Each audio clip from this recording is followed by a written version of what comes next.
Roughly 60% of small businesses are carrying outstanding debt, and therapy practices are not immune to this statistic. Today, I'm going to guide you through debt in business and how you can start to proactively make your way out of it. Or if you don't have debt, how can you avoid it completely? My name is Craig, and I'm the owner of Daisy Financial Coaching. Our team is on a mission to make your therapy practice permanently profitable. If you own a solo or group practice, we're here to help you build a business that creates more time, makes more money, and serves more people. This is the Therapy Business Podcast. When it comes to debt, none of us are really immune to it, right? It can sneak up on us. Even myself, I'm a profit coach. I have been teaching people about paying off debt and getting control of their finances for well over a decade. And I still, during that time, have found myself in the credit card trap or finding myself falling into debt that I have to crawl my way out of. What happens is sometimes it can sneak up on us. Sometimes we don't even realize. And the next thing we know, we look down at the credit card at the end of the month and we don't have enough in the bank to pay it off completely. And then the next month it gets higher and higher. And before we know it, we have this mess that almost feels insurmountable. It's tying up our cash flow. It's creating all of these issues. Debt really is an anchor on your small business. Now, I know that there are ways that you can leverage debt in a positive way. And so really today is not talking about those options. So I just want you to know, I acknowledge that sometimes that's how you can get your business off the ground, or that is a tool you can tap into.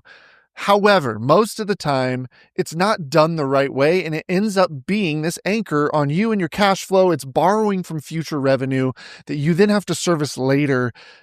And most of the time I don't meet a lot of business owners who are happy that they did that. So while we walk through today and some steps to pay off debt and get yourself to a debt-free place, I also want you to keep in mind that if there comes a time where you are facing the question of, do I take out this loan to scale or to do X, Y, and Z? We want to make sure that we are doing it with eyes open and that we have exhausted all other options. A lot of times debt is a safety net, a thing we can tap into that prevents us from looking or getting creative and thinking outside of the box when it comes to solving our problems. Now, I want to walk you through some statistics just really quickly on what debt looks like in business. So 60% of businesses are carrying outstanding debt, and with nearly 40% of those having over $100,000 in debt. That means most businesses are dealing with this in some form or fashion. Now, credit cards has doubled over the last few years. About 25 to 50% of businesses have credit card debt that's between 2023 and 2024. 1 in 3 small businesses struggle to make debt payments, and over half of businesses, 51%, are considered financially unhealthy. I tell you this in a sense so if you're dealing with debt, whether it's 10,000 in credit card debt or hundreds in SBA loans and credit and student loans and other things, whether it's in your business or your personal life, you're not alone. Most people are struggling with this. And even that data is just on the business side. That doesn't even tap into the amount of personal debt that business owners are carrying. Now, the numbers are one thing, but how is this showing up in your life? What we see is that people are losing sleep. I know this for myself. I was stressed. I was anxious. I wasn't sleeping well because just in the back of my mind, I knew I was carrying this weight, financial weight. We're robbing Peter to pay Paul. We're working long hours just to make ends meet. And sometimes our body is present, but our mind isn't. I would find myself sitting with my kids, playing with them, and maybe my body's there, but my mind is 1,000 miles away doing financial gymnastics, thinking about the credit card debt that is piled up, thinking about having to make payroll, and knowing at the end of the month, unless some drastic changes happen with our revenue, that credit card debt was just going to get higher. Now, when people are faced with this, and this is what we see every day, here's what they think the solution is. I want to guide you through some of the things that maybe you've thought of, things I've definitely considered when trying to tackle this problem. Increasing your revenue. I'm not saying that's not a solution, but some people think, all I got to do is make more money, bring in more sales, then I can solve that problem. Get some more clients, problem solved. They cut their own pay. They sacrifice on the personal side. So scorched earth spending is what that's called. That means you're not spending a dime on anything fun. You're not spending a dime on anything extra. It's purely just, we are going just the basics. We borrow more to pay off debt, whether that's refinancing into a different way, or we borrow more to invest in maybe advertising, hoping that'll bring in some clients. And then that just puts us in a deeper hole. We make large payments anytime cash comes in. I was super guilty of this. If we signed a client who paid up front for 6 months, my instinct was, great, I'm going to take that cash, I'm going to throw it on the credit card and pay that down in a huge chunk. But then what would happen is I'm having to pay my team to work with that client. And so the next 6 months, I'm paying out more in operating expenses and in payroll, and I don't have that cash to help fund that payroll and to help pay that coach. And so inevitably, I'm putting more on the credit card to cover our overhead costs.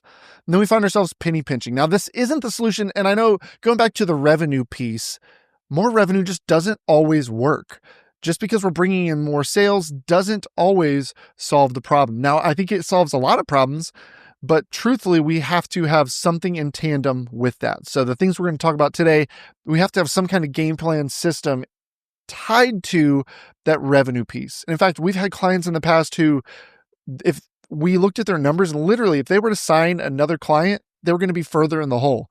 They were so tied up with vendors, so tied up with different things that financially speaking, if they got another sale, it was going to hurt them. We had to do some other work inside their business in order to turn that around. Cutting your paycheck or scorched earth on the personal side, it can lead to burnout as the business owner. Now, temporarily, maybe that could be a solution. But again, if it's not tied to a plan, if that is our solution, it's not tied to a bigger solution, you're going to get burnt out because you're probably not going to suddenly be able to start paying yourself more. Usually we get stuck in that lower paycheck or find ourselves not taking home anything, sometimes what we find from business owners. So if you can relate to that, you're not alone. Borrowing is just a Band-Aid for an open wound. You're hemorrhaging and you're trying to put a Band-Aid on it. That's not solving anything. You're just making the problem worse. And then reactive payments, putting lump sums when it comes in, just creates that financial yo-yo that I was talking about.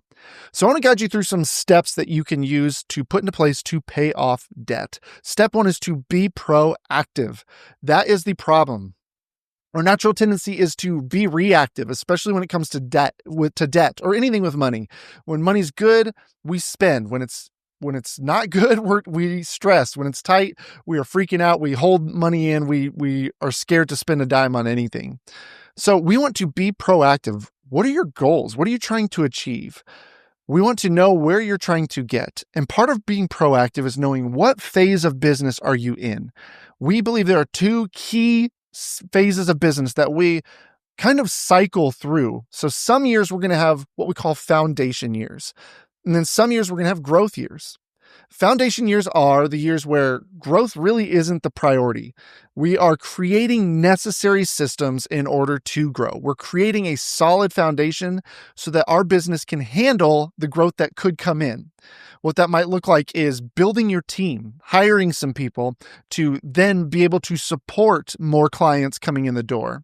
It might mean implementing a brand new money system, which is what a lot of clients come to us for is, okay, yes, maybe we are passively trying to grow, but right now our main priority is, can we manage the money that we have coming in better? So then as we add zeros to the end of our revenue, we are in a healthier financial place and that money is being better utilized. Maybe you are focusing on streamlining processes or prioritizing debt elimination. All of those can fall into that foundational year where maybe you're growing, but again, your focus is on, let me get this stuff organized, let me get it into play. And then, of course, growth years are the years where you are focusing on scaling the business, reaching new milestones, trying to get your revenue up and up. And that might be where you invest in marketing, you invest in advertising, you invest in different things to directly bring in some more sales. So right now, I want you to do a status check. This is part of being proactive. Where do you stand? How can you free up cash flow? Looking at your minimum debt payments, looking at your overhead expenses. How can we free up cash flow to then focus it toward the debt? What do we need to cover our expenses? If you have no idea, let's get that status. How much revenue do I need to be bringing in order to cover our expenses? What are our monthly expenses? Payroll, rent, all the above. What do we need to have in order to cover that? So how much extra cash do we need to pay down debt, or how much extra cash do you have to pay down debt? So think through that. And that could be your minimum payments. What are my total minimum payments? So on top of our bills and our payroll, what do we need on top of that to pay down this debt, cover our minimums, and then on top of that, any extra we want to do? And then what is your business currently paying you? We want to get a pulse on that too. How much is it paying you now? Is that enough? Is it more than enough? Is that something that, again, if we're strategic about it, that we could pull down for the next 2 pay periods or the next 1 or 2 months, whatever that looks like? We don't want it to be permanent. And so it's got to be real intentional. That's why I say cutting your pay is not a solution. But if you have a solution of, okay, we're going to go through and over the next 6 months, we're going to focus as much excess cash as we can to pay off these 2 debts, which will free up these monthly payments. That's the solution. And then you can step in and say, okay, where can we pull some cash from? Is it from our OpEx? Can we pull a little bit from the owner's pay, again, temporarily, knowing we're going to go back into it? When I was going through the debt payoff for myself, we do Profit First, which is the bank accounts, having multiple bank accounts for different things. And I have a bank account labeled owner's pay. So what I did was I was putting more in there than what I needed to take home. So I pulled my paycheck back a little bit. I opened another account and I named it Debt Destroyer. And I took a percentage from what I was putting into owner's pay and put it into that Debt Destroyer account. The reason I did it this way was because by intentionally taking it from there and moving it over here, everything in that account is money I can throw on top of the debt. It's extra money to go toward the debt. And then when I am done with that goal, I can just move that percentage point right back to owner's pay, and it's going right back to me. It's not going to get mixed in with the operating expenses. I'm not going to look down 2 years from now, realize, oops, I never went back to my old pay. It's really intentional and it's separate. Okay, we got to be proactive. Step 2 is to have a debt payoff strategy. Now, there's multiple debt payoff strategies. I'm not going to get into the weeds on these. In fact, we have an episode where we talk about debt payoff options. And so go find that episode, listen to it. It's going to go more in depth. The one that we see most success with is what we would call the debt snowball. And that's just listing all your debts in order from smallest to largest balance and focusing as much attention on the smallest balance as you can. So we're paying minimums on everybody, and then we're focusing as much attention as possible on that smallest balance. Now, this means we're ignoring interest rates, like I said. So maybe you're not paying off those more expensive ones. Maybe you have like this really low balance one that has a 0% interest. Our goal with this method is to free up cash flow. Attacking the smaller ones means we're going to knock them out quickly. That's a monthly payment that we no longer need to pay on that debt. And then we take that monthly payment, we start paying it toward the next debt, and so on and so on. So that's where that snowball effect can come into play. There's also the debt avalanche, where we focus our money. Same thing, we list it, but it's in order of largest interest rate to smallest interest rate. So you're getting rid of the more expensive debt first. The problem here is maybe your most expensive debt is a $75,000 SBA loan that's going to take you 18 months, couple years, however long to pay it off. And so you're not going to be able to free up that cash flow very quickly, versus if you were able to knock out 3 or 4 credit cards that might free up, maybe $500 to $1,000 a month, then that you could turn around and start throwing at other things if you're doing the snowball method. The other method that we talk about is what we would call the emotional connection. And this is going through and saying, okay, which debts maybe carry an anchor to me? So is there a debt here that has an emotional toll that we want to get rid of? On the personal side, the example I use is we've had clients in the past who had a death in the family that they ended up having to borrow money for hospital bills and things that ended up not working out. The person passed, and now they have this debt hanging over their shoulder that is just a negative reminder of the trauma, the heartache, everything they just went through. And so regardless of whether it was the financially best one to pay off first, getting it out of their life, out of their way, was super important, and it was a priority. Okay, so that is the 3 possible methods that you can follow for paying off debt. Again, for sake of this web or podcast episode, I'm not going to go super in depth on those because we've already done that before, and we will likely do it again. So just keep an eye out, or go back through and find our episodes on debt that will guide you through the snowball method and the avalanche method. Step 3 is to create a debt payoff system. So having that game plan is one piece, but how are we going to implement it inside the business? Because it's great to have them listed in order and be like, cool, I'm going to throw as much money as I can at that smallest one. But how? Where am I going to get that money from? So what we want to do is anything excess in operating expenses, we're going to throw towards that debt at the end of the month. So making sure your payroll's covered, you have enough to cover bills, anything extra we're going to throw. The next thing we're going to do is, if you're doing profit first, and if you're not, then what I would recommend is opening an account and nicknaming it profit and putting some percentage amount into that account. Even if it's just 1%, put it towards there. I would aim for maybe 5% if you can squeeze it. Do that. And then at the end of every quarter, or even every month, if you want to do it more frequently, we're going to take what's in that account, we're going to throw it down on the debt. So we're going to just use excess cash here and there. Then we already talked about using maybe a debt destroyer account like I did. We are going to just proactively look through and say, we are going to take this cash. Where can we find cash so that we can implement that strategy? The strategy is just one piece. We actually have to have a system in place in order to do that. So if you don't have a money management system in place, you have to have one. Episode 2, we go into profit first, how it works, why your business needs it. So I highly recommend you go listen to that after this episode if you haven't, if you don't have a money system in place. Of course, always in the description below here, we have coaches on standby ready to help you. You can always schedule a free call to learn how we help people like you put in systems to manage your money better. But you have to have that system in place, or else a debt strategy is not going to work. Now, what if you can't afford your payments? So you have your debt, you calculate all your minimum payments, and you're like, I can't even afford to pay just the minimum, much less anything on top of that. Well, the first thing we could do is negotiate monthly payments. So I always recommend calling each of your lenders and just, how can I lower my monthly payment? Credit cards especially, seeing if you can negotiate that payment down because it's eating you up. If you can refinance loans, or if you can consolidate loans over a longer term or for a lower interest rate that might bring that payment down.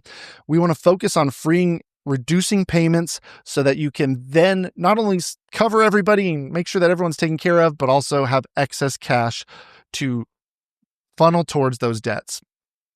And then avoiding debt in the future. I want you to think through these things. So number 1 is managing revolving debt. So those of you who maybe don't have debt now, or you do, but you don't want to fall back in the trap, we need to manage our revolving debt, meaning that's the debt that we pay off. You charge it to a card and you pay it off at the end of the month. I recommend switching to a weekly rhythm. So you're only paying off debt from that week, expenses from that week, not from the full month. Then we want to build an emergency cash reserve. This could be anywhere from, depending, and I give a rough estimate, but I always say 3 months of expenses. That's like your bare payroll, overhead expenses in that account. And then ideally enough to pay you what you need to get paid, just in a account to cover your expenses so that you don't have to borrow in order to make ends meet. And then know yourself. Use your financial habits. Are you somebody who can manage credit cards, or are you somebody who has struggled in the past and it's caused issues and it's gotten you into a trap and it's gotten you into trouble? If that is you, then maybe revolving debt is just not an option, and you should probably move toward a debit card and just paying for things with cash. So debt, again, it's an anchor. And so if you're finding yourself struggling with debt, please reach out to our coaches. That's what we are experts in, helping people like you turn it around, get the money in order so that you can grow a perfectly financially healthy practice. Thanks for joining us on the Therapy Business Podcast. Be sure to subscribe, leave a review, and share it with a practice owner that you may know. If your practice needs help getting organized with its finances or just growing your practice, head to therapybusinesspod.com to learn how we can help.